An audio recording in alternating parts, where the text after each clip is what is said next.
Hey everybody, we're continuing our series of what do golf greats do that you shouldn't do. Today we're going to talk Jack Nicklaus, Fred Couples, Matthew Wolff. They all have a common theme. When they get to the top, they all have a flying trail elbow, flying right elbow. And you can play golf with a flying right elbow, but you have to have a pretty significant compensation to make it work. So like for example, Jack Nicklaus, when he had his flying right elbow, he always talked about rolling his ankles. So you have to have a pretty big leg drive in order to get this club back on plane.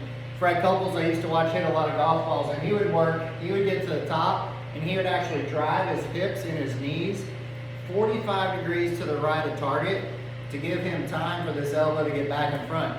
And then Matthew Wolff has his crazy hip motion, right? So he goes whoosh, whoosh, and then he gets up here, and then his hips go crazy, and that's what gets the elbow back in front of him. Most people that I see don't have that ability to make that crazy either hip motion or a leg drive. And usually a leg drive gets people in trouble anyway, unless you're hitting golf balls 8 hours a day. So you can get away with the right elbow, but you have to have some pretty serious compensations to make up for it. Most people just need to let this right elbow just fold very naturally. Let it have a little bend, 90-degree angle. But the big thing is that it needs to stay right here in front of your hip, not behind your hip. So the right elbow is always in front of your hip. And I get a lot of people are like, I need to keep it glued to my side. I'm like, no, do not keep it glued to the side unless you want to hit it about 50 yards every time. So it's okay for it to work away from you.